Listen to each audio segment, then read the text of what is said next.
Hello, welcome to Sci-Fi Author Reads. Tonight I'm rocking the Doctor Who look again. Thought I'd show that off to you. So we are back with the Travis Fletcher Chronicles, The Archer's Paradox, Chapter 2, and we're back in the present day. So let's just get into it.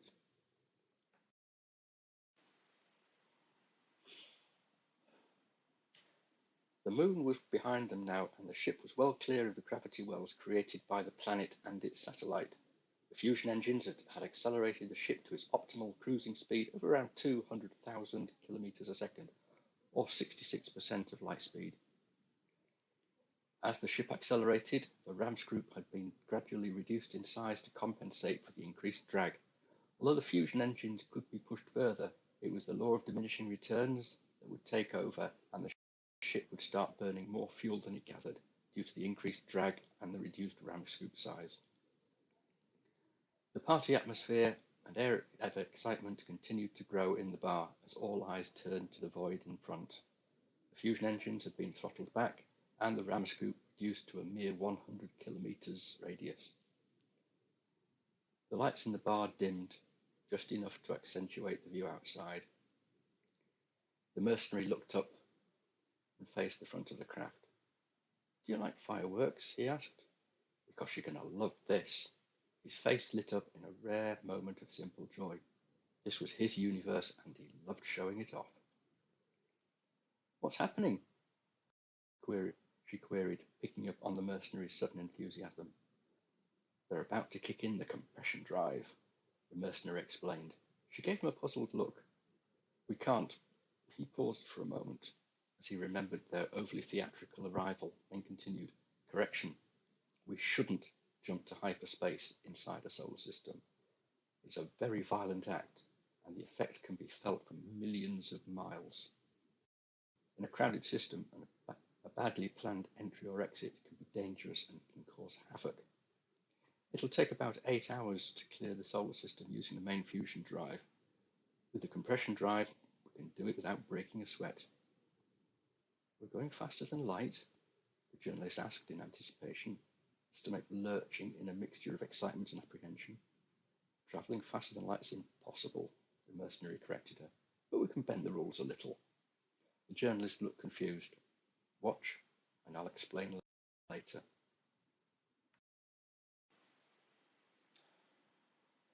He indicated the front view. She followed his direction, where millions of specks of light filled the view. Not just white, as on first glance, but subtle shades of yellows, reds, blues, all steady with no atmosphere to distort the effect and enhanced by the transparent material making up the window. Laying over the black velvet were deep magentas and purples of distant dust clouds picked out by the rapidly retreating sun. She wondered at the beauty and the majesty of the greatest act of creation and destruction being enacted before her. How many of those distant points of light still existed? Which ones had died out long ago? How many were too new for their light to have reached them yet? How many had inhabited planets orbiting them? The eternal question that kept writers and scientists arguing for years, and she was going to find out. Her heart suddenly began to beat faster, and adrenaline coursed through her body as she digested the enormity of her thoughts. She was no trained astronaut or scientist. She was just a television journalist and a minor celebrity. Yet here she was, embarking on an adventure only dreamed about by scientists, children, science fiction writers, and addicts for generations. She suddenly felt how inadequate her journalistic training was to describe what she saw. "I never knew there could be so many stars and so many colours. Even space is not just black. I could look at it all day." It was a lame comment, not worthy of the moment, but she had to say something. The mercenary gave a half smile and sipped at his vodka. She mused idly at the world she'd left behind. Since man had understood what the stars were, many had imagined and written stories about life on other planets. Many others had striven to prove that the human race was alone in the universe, or at least out of reach of any other sentient race. A few weeks ago, all speculation had ended at the arrival of a 5.5-mile long spaceship with its multitude of exotic inhabitants. There could be no secrecy, no cover-up, no weather balloon explanations. It could be seen in orbit, in detail, with the simplest of telescopes. At night, it was the brightest object in the sky. The single most momentous moment in human history had happened, and to cap it all, the most important occupant was from Earth. He had come to deliver a message, and now he was leaving, never to return. But now the ship had 2 Earthlings on board. They had left the planet in an uproar. Politicians were pointing fingers at each other and denying everything. Others were trying to prove it was all a hoax or a mass hallucination. The whole of the USA was now under martial law, and the mercenary's first officer, closest friend and lover, was dead. The message had been delivered, so the future was up to them. She had chosen a future, and it did not include banal news reports, endless chat shows, cocktail parties, the inevitable obscurity that goes with being a minor celebrity and dreaming of retiring in Spain. Without warning, a jolt ran through her body, startling her out of a reverie. Not a physical discomfort, more like the feeling you get when you have suddenly remembered something important when it was too late. She winced as her stomach momentarily tightened and turned to leaden. Her heart seemed to stop beating for a few seconds. All the stars turned shades of blue, then streaked back on all sides of the ship like millions of copper meteor trails of varying brightness and thicknesses. Each trail came level to the ship. The blue faded through the colours of the rainbow to red as it passed behind. Wow, that's incredible, she exclaimed, her momentary discomfort past and forgotten.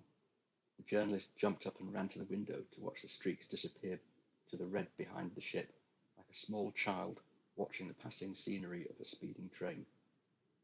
The assembled crew toasted the void, as was the custom, returned their attention inside. Some groups got up and joined other groups, and table and chairs configurations changed to accommodate the movement. There would be no further developments for some hours, so the assembled crew got down to some serious partying.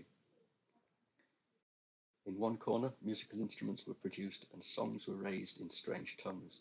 Some danced, some clapped to the rhythm, some just leaned back to enjoy the spectacle, either inside or outside the ship. The mercenary smiled and turned his attention back to his vodka.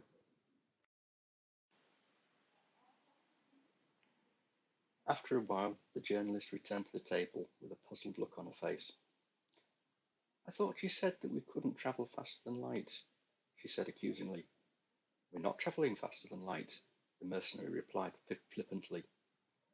The wine had dulled her senses a little and quickened her temper. She didn't like being fobbed off, so her journalistic training took over. She raised a finger in remonstration as a rebuke was forming on her lips. The Doppler effect she had read about in a magazine somewhere was clearly visible outside. She saw his face turn to stone and felt the icy blast of his stare as he caught her intent. She pulled herself up short. She had witnessed the result of the mercenary being called a liar before. She swallowed hard, sweat beading on her top lip. What she would normally use as a throwaway line or as a challenge to have something explained to her was tantamount to calling the mercenary a liar, and could, in her new life, have more serious and lasting consequences. Star, lying somewhere in the bowels of this huge craft with a hole in her heart, was testimony to that. She felt sick and turned away. The mercenary remained silent and impassive. She gathered her shattered wits and thoughts together. How can it look like we're travelling faster than light? She nodded outside. When you say it's impossible. You did say you'd explain it to me, she finished lightly, but still shaking. Good recovery, she congratulated herself. Just be more careful next time. Yes, you should, the mercenary said quietly. The journalist looked at him, startled. The compression drive, he continued, without apology or explanation, as the name suggests, compresses a corridor of space for us to travel through. Rather like the atmosphere in this room being compressed into a gas cylinder. Same volume of gas, less space to move through. She nodded her understanding, but clearly did not. Inside the cylinder, we're travelling at less than light, he continued, but outside, it looks like we're going faster than light. He paused for a moment to think. Imagine a very long speeding train, and you're riding a motorcycle very fast through it, he began. You're only doing 100 kilometers an hour, but the train is going at 200. He continued, moving his hands in explanation. The net result is that you're travelling 300 kilometers an hour. Light dawned. She remembered a similar conversation with an old boyfriend at 3 in the morning after drinking far too much wine. The boyfriend didn't last much after the wine was finished, but somehow the conversation reared up from her subconscious. Just like the warp drive on Star Trek, she interjected. The mercenary winced visibly. However, compressing space, or warping space if you insist, he corrected himself acidly, is all straightforward, but you still need forward motion, so we still have to have the fusion drive lit to push us through. The journalist looked puzzled. He indicated his glass of vodka. How can I move this glass from one end of the table to another? She shrugged, and he pushed the glass tentatively with one finger. So, no matter what I do over here, he waved his hands in front of the glass, it will not move the glass unless you push it.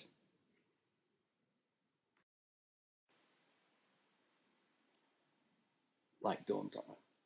She remembered a similar conversation with an old boyfriend at 3 in the morning after drinking far too much wine. The boyfriend didn't last much after the wine was finished, but somehow the conversation reared up from her subconscious. Just like the warp drive on Star Trek, she interjected. The mercenary winced visibly. However, compressing or warping space, if you insist, he corrected himself acidly, is all straightforward, but you still need forward motion, so we still need to have the fusion drive lit to push us through. The journalist looked puzzled. He indicated his vodka glass. How can I move the glass from one end of the table to the other? She shrugged and pushed the glass tentatively with one finger. Just so, he said. No matter what I do over here, he waved his hands in front of the glass, it will not move unless you push it. The compression drive just manipulates space. It does not cause motion. Now do you understand? The journalist nodded.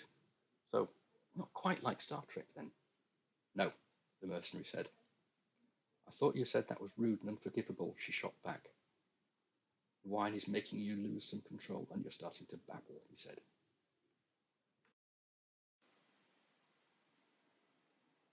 What are they singing about? She hastily changed the subject to shift the focus away from herself to a group of around 20 people, male and female, in equal numbers. They were all tall, nearly 2.5 meters, with elongated heads, huge eyes, and well-tanned skins, indicating a predominance of outdoor living. The song sounded mournful, with underlying feeling of hope.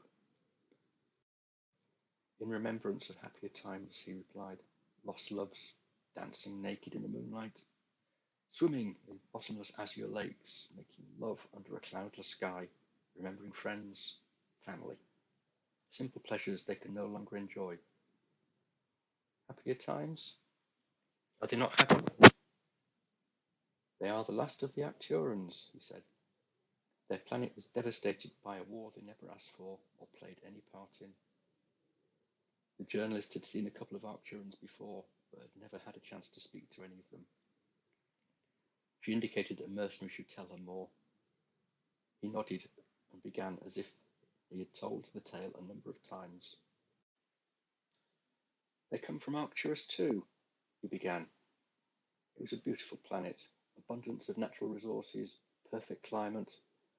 I suppose you could call it paradise. He paused for a moment to reflect, then continued. Although they had a complex civilization, their culture was to live with the land rather than from it. They had developed highly efficient forms of energy production, including orbiting solar panels, and had no need to burn their world to fuel their industry, so there was very little pollution. Unfortunately, they had two neighbouring planets in the same system, Arcturus 1 and Arcturus 3. Arcturus 1, or Retaex, was closer to the Sun and therefore much hotter and arid. Arcturus 3, or Spessota, was further out and cooler. Both were rapidly running out of their natural fuels and polluting their atmospheres. They regarded their neighbours with a high degree of jealousy. Both planets attempted to annex their neighbour for their own consumption. There was a long and bloody war, using some weapons that should never have been invented. The peaceful Arcturians had no means of defence, and they just got caught in the crossfire. Eventually, the atmosphere became so poisoned and the water so polluted by the byproducts of war and biological agents that the whole planet became useless as a commodity. But the warring factions still carried on. His voice became tinged with futile anger. We were asked to help stop the war, but arrived too late to make a difference. By the time we were in orbit, there were only a few small communities high in the mountains, with no more than a few tens of thousands left. A lot of those were in a terminal condition. What did you do? The journalist was aghast. We blew the crap out of anything that flew and carried a weapon, both in orbit and in the atmosphere, he replied simply. We ended that war in less than 10 rotations of that planet. The ground troops would die off eventually without food, clean water, breathable air, and protection from all the poisons they had inflicted on the world. Revenge? Retaliation? The journalist asked. Seems to be your calling card, she added wryly. We tried negotiating. It didn't work out so well. I was furious at the stupidity of it all. But revenge is not always our way.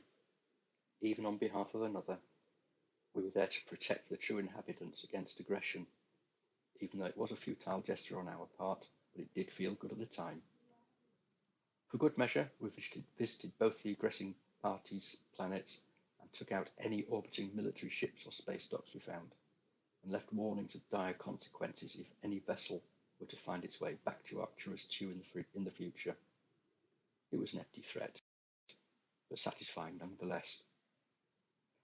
She got the impression that he was being flippant and oversimplifying the situation for the sake of a quick explanation, and that there were some much deeper and more painful memories that he had no intention of sharing with her. There was nothing we could do for the survivors, he said, looking at the floor for a moment. They were beyond even the resources of this ship. We managed to get 300 out before it was too late. They live with us now and call the ship home. He waved an arm around him, just like the rest of us. They work on the ship's systems. It was their payment for our help. The journalist looked puzzled. We are mercenaries when all said and done. Their planet was dying and will be uninhabitable for over 1,000 years. But they want to be able to return home eventually, and they're probably the best engineers in the galaxy. They've made some modifications to this ship that even the original designers never thought of.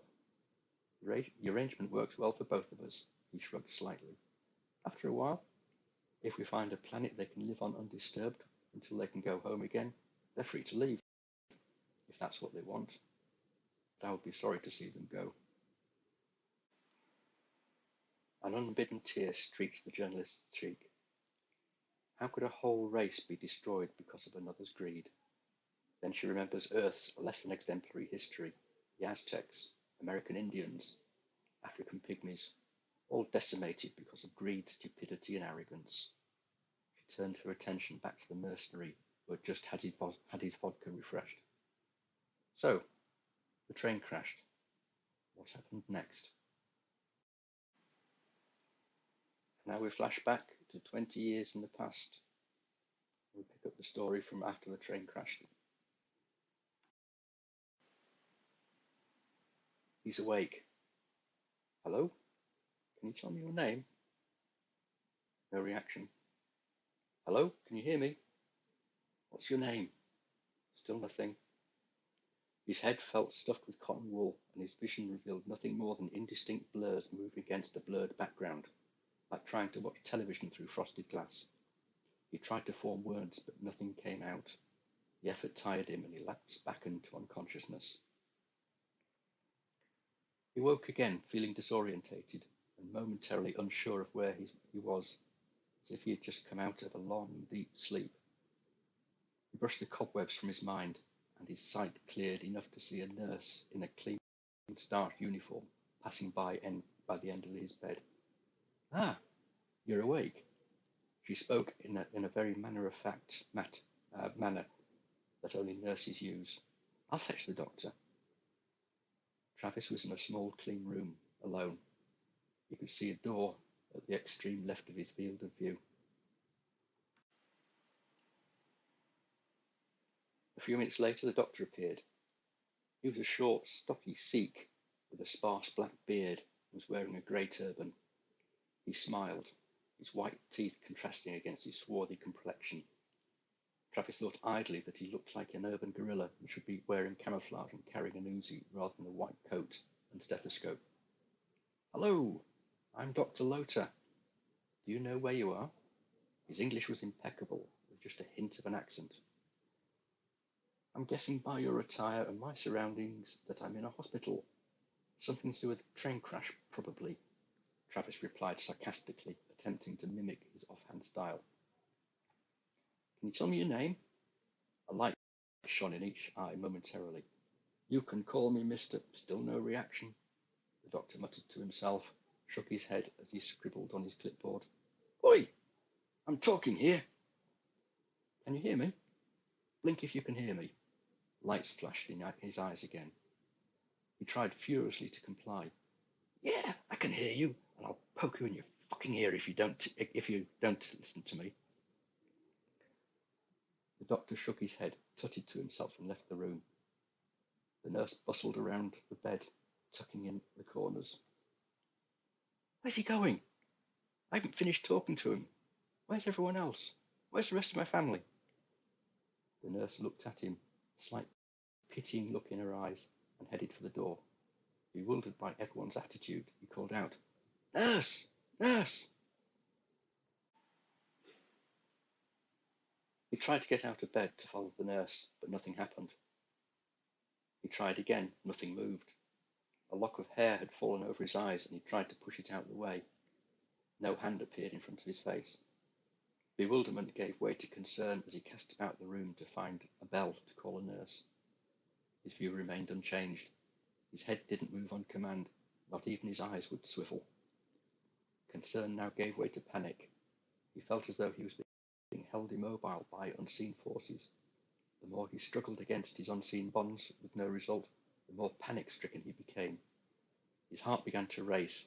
His breathing came in short, sharp pants as he began to lose all sense of reason. He screamed long and loud. An alarm sounded in the distance. "He's hyperventilating. Going into shock. Get the doctor. Ease off on the oxygen. He's getting too much.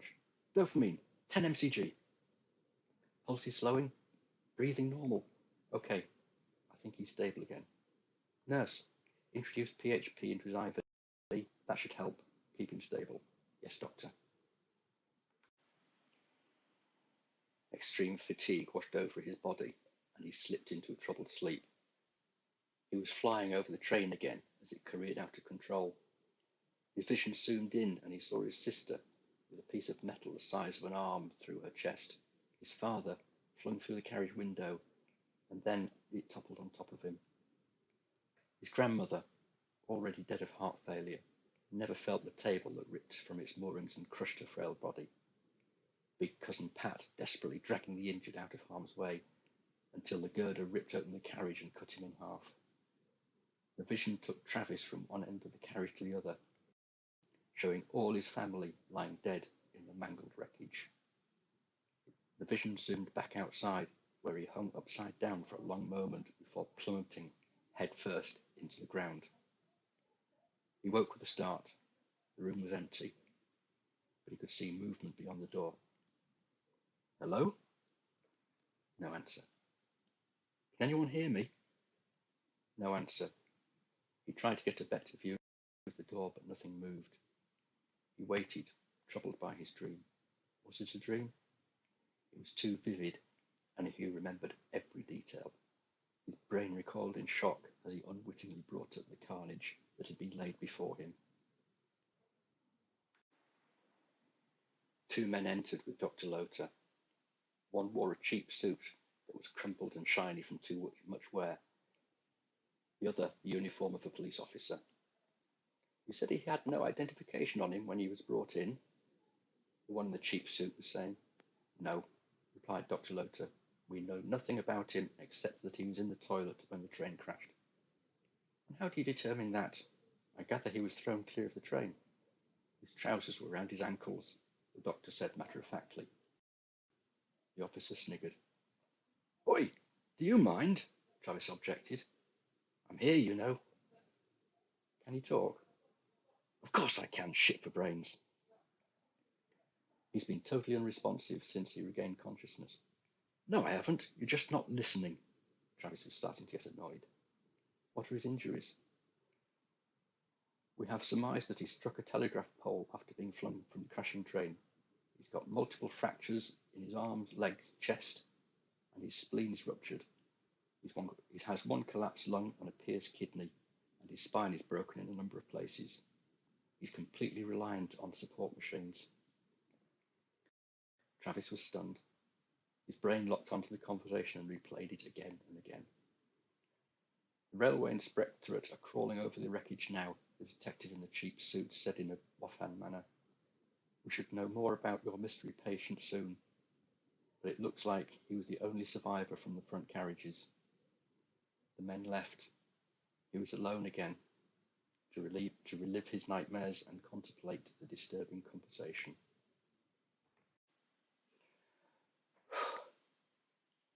Time passed, as time inevitably does, and Travis' existence became a repetitive routine.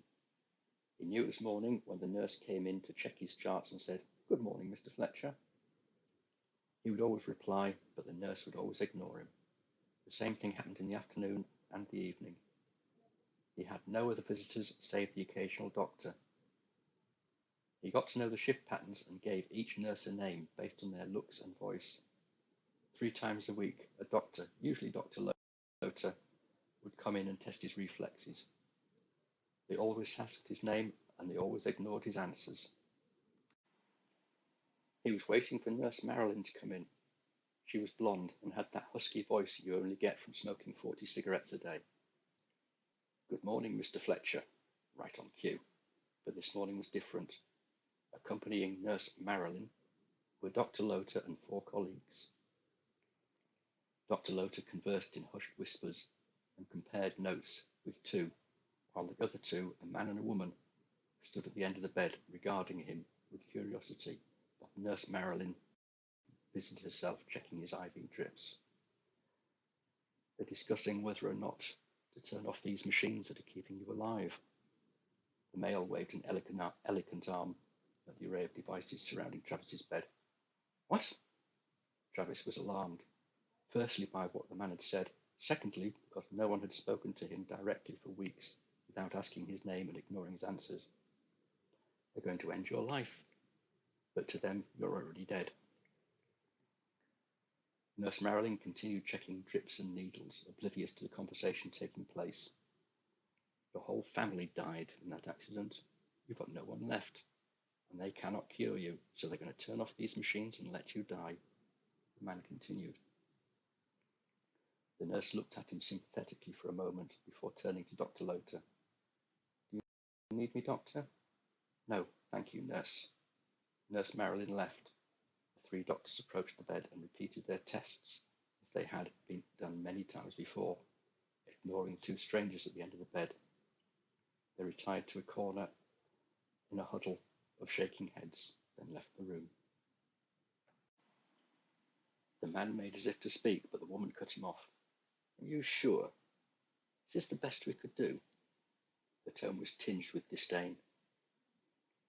He is barely sentient, only just managing to walk erect, and his link to the originals is tenuous at best. He disgusts me. This whole place disgusts me. Your views are noted, Schnuckik. He is the best and the only. Have you considered the others? They have been considered and rejected. They have families and acquaintances and they would be missed. Their leaving would upset the equilibrium of this planet, and the originals no longer wield any influence here. Let the equilibrium of this cesspool be damned. Her silver eyes flashed with contempt. Our existence is at stake. If we fail, we are extinct. Everything we have ever achieved will die. They turned to consider the broken form before them, but there was neither pity nor in their eyes. Travis felt like a lobster trapped in a tank in a restaurant, and he was the only choice for dinner. The visitors were about 7 feet tall and wearing close-fitting grey jumpsuits. She was slimly built, with silver irises which stood out against her dark tanned skin, where he was stocky with ebony skin, a wide flat nose and dark golden eyes. His wiry hair was jet black and pushed back high over his forehead. Hers, in contrast, was long and silver, augmenting her tan skin and complementing her eyes, and also pushed back over her forehead into a tight multi-band ponytail. His attention was drawn to the woman. He felt something, a feeling, an emotion maybe, but he couldn't pin it down. It hovered tantalizing on the edge of his perception. She looked straight into his eyes with utter contempt, and the feeling was gone. He had questions, many questions. Who are you? What the hell are you talking about? I've been shouting and everyone's been ignoring me for weeks. We know. Anybody in this hemisphere would also know if they only knew how to listen, the man replied cryptically, and without a hint of humour. I am Wingu Kanzu. My companion here, Schnuckik. He bowed slightly. Schnuckik scowled. And we have an offer for you. Travis wondered if his medication had been changed. Was this an hallucination or just a vivid dream? He felt lucid and completely aware of his surroundings. Yet here were two people who'd looked like they'd just escaped from an Andrew Lloyd Webber musical, talking with him whilst being ignored by the rest of the staff. As I have very little else in my diary, I'm all ears, he said. Wingu Kanzu looked puzzled. Then he registered understanding as if he'd just deciphered a piece of code. He nodded. Your body has been so badly damaged that it cannot be repaired and cannot function without these machines. So your life is about to be terminated. The healers have no idea that your mind is still intact and functioning. This much I know, Travis said irritably, mostly to hide his sudden fear of imminent death. So, what's your point? Come with us. We can repair your body and make your life worthwhile again. Travis considered this. His life had hardly been worthwhile before the accident. Even so, he had no wish to leave this life, especially in such an ignominious fashion. Who are you? He repeated. I am Wingu Kanzu and... No, Travis interrupted. I know your names. Who are you? More to the point, what are you? Where did you dream up those kooky names? And if my body's so badly damaged, how come we're talking? What is it you want? Who on earth are the originals? The questions, initially dammed up, burst forth into a sudden torrent. Wingu Kanzu waited patiently for the flow to ease. We are scientists, and we are offering you the chance to breathe clean air again, walk again, be free of these arcane machines. He gestured dismissively at the array of medical equipment and with a disparaging wave of his hand. In short, to live again. Is this some sort of new treatment? If you're scientists, why aren't you discussing it with the doctors? Even the nurse ignored you. We chose for them not to see us, the male replied cryptically. This is getting us nowhere. Schnuckik's interjection was terse and irritable. He cannot even comprehend the situation. Let us just take him now. We can debate it later. No, he must come voluntarily, Wingu Kanzu said, in a tone that did not expect to be questioned. Schnuckeek looked sullen but acquiesced. The male appeared to be the superior, while the female played the part of the impatient apprentice. The drugs and dream theory played over Travis's mind, and the skeptical salesman took over. If you have the technology to fix me up, what's in it for you? This sort of treatment's not going to be cheap.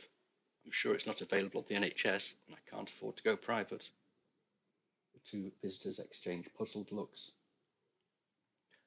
You're asking me to be some sort of guinea pig, are you? Maybe I'm having problems understanding, as this Schnuckeek said. His pronunciation was atrocious, and Schnuckeek's scowl took on a look of pure hatred. But you're not answering any of my questions. So just tell me simply, what are you offering, and what do you want in return? As I said, the male repeated as if talking to a child. We are scientists. We are from a star system approximately 100 light years from here. We are communicating because you have a natural telepathic ability that we can hear. Wingu Kanzu paused for a moment. Continue. Travis' skepticism cut through the air like a knife between them. We want you to come with us. On the way home, we will repair your body. We will make it better than before the accident. Dumb bullshitter. This ain't Star Trek, and there ain't no warp drive, Travis shot back. Even I know interstellar travel is impossible in real life. What you say is true with your level of technology, but we do have the ability to travel between the stars. The journey will take approximately 50 rotations of this planet. Go on. What do I have and what do you want? Travis was still skeptical. There's no such thing as a free lunch. We are dying. Over 2,000 years ago, there was a terrible war. Only 10% of the population survived, and many of those died later from genetic mutations caused by the weapons we used on each other. Our beautiful planet was turned into an uninhabitable wasteland, and worse. A few saw what was happening and hid books, equipment, information, specimens of plants and animal DNA in a secure bunker. When it was all over, the survivors found these caches and began rebuilding the world. Now, more than 2,000 years later, we're once again traveling the stars, and we have conquered most diseases, and there's never been another war. That all sounds all very utopian, Travis acknowledged. So what's the problem? A genetic mutation that is dormant in all our kind has started to become active. It's making us sterile. As each new generation is born, a higher percentage is born sterile. Within 500 years, our race will no longer be able to reproduce, and we will die. 500 years is a long time. Surely if you can fix me up, you can find a cure in that time. It is a very short time for a race that is only 2,000 years old. And the mutation is irreversible. We know, because we created it. Travis was perturbed by the man's candour and seemingly offhand way he described the imminent demise of his race. There was no hint of bitterness aimed at the legacy that had been bequeathed on them, just a deep and lasting sadness as the inevitable played out. Travis thought briefly about Earth's flirtation with atomic weapons.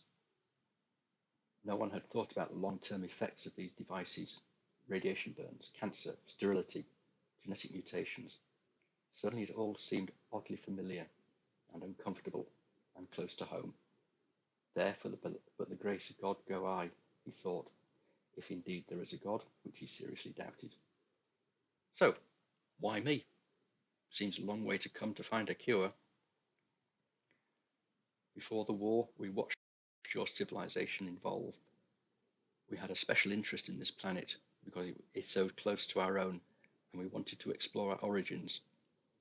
We have documents to show the very birth of human life, and your DNA is very close to ours. A simple operation will take a sample from your body, and then it will be used to modify the defective genes in our people. Travis paused, turning the conversation over in his mind. I need to think about this, he stalled. This was huge, impossible and huge. So far you've shown me no evidence of what you tell me except for a couple of kooky names, weird haircuts, and some very disturbing contact lenses. Wingu Kanzu nodded. You have 3 days, for that is when they plan to turn off these machines. Without a farewell, they turned in unison and headed for the door. As they left his field of vision, Travis felt something he could not define. It seemed to hang over, rather than emanate from Schnuckik. There was something missing, something that should be said, something important, and it bothered her. Good morning, Mr. Fletcher. It was the turn of Nurse Kylie today. Nurse Kylie was slim, with an outrageous perm that was the current fashion. Travis imagined her in a nightclub wearing a spangled nurse's uniform, fishnet stockings, and huge shoulder pads. Today was different. Nurse Kylie was not her usual perky self.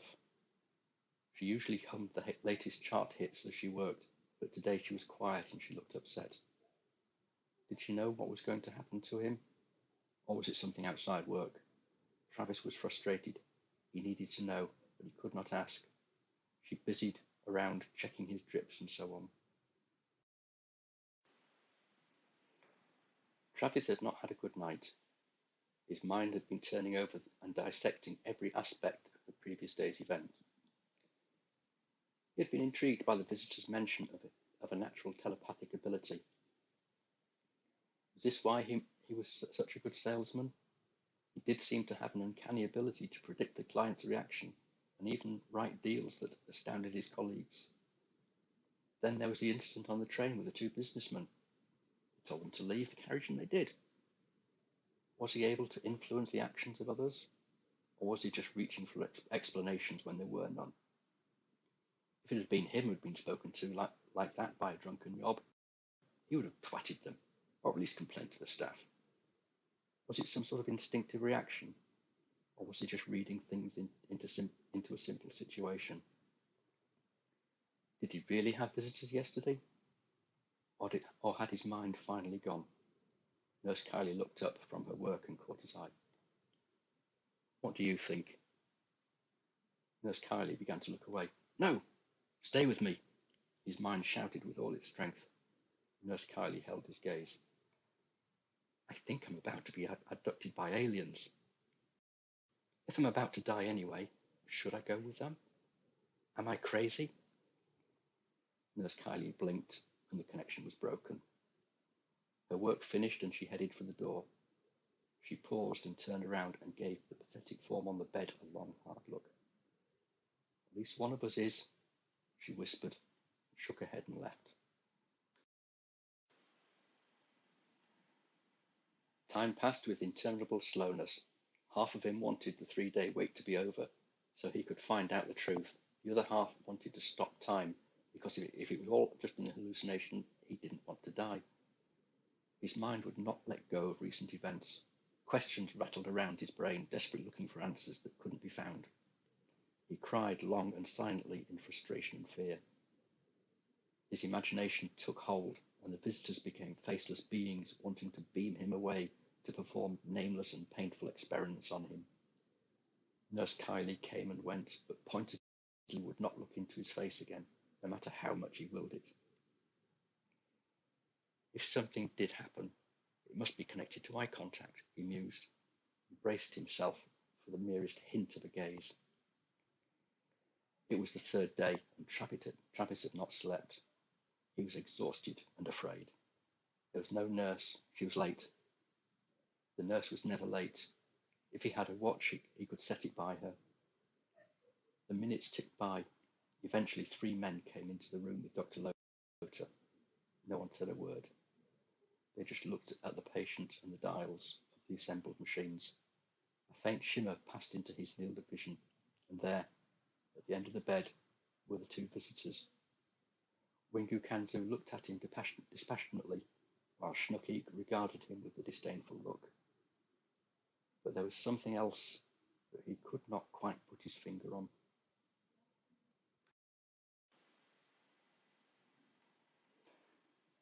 It is the third day, and we have returned as agreed, Wingu Kanzu said.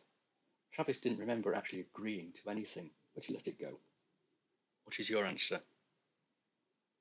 The room suddenly became totally silent.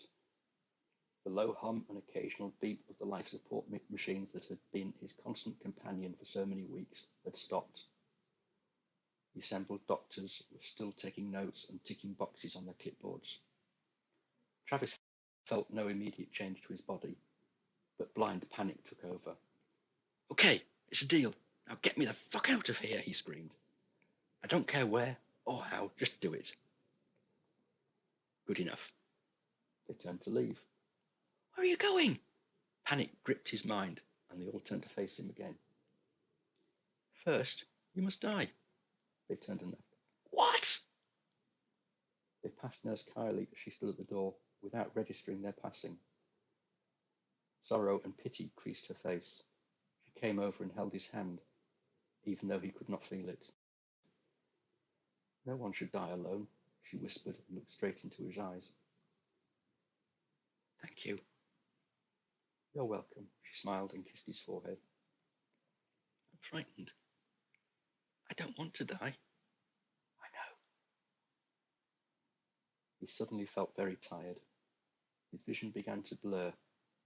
He saw faces from his past swimming before him, mostly looking at him in a disapproving manner, just as they had most of his life. Was that it? Is that all he had achieved? A disapproving look? What was to be on his headstone? He came, he saw, he left? His impact on the world was so immeasurable that no one even bothered to measure it. Was it all an hallucination after all? Was his mind just clutching at straws? So impossibly tired, nauseous, too weary to panic. Grey.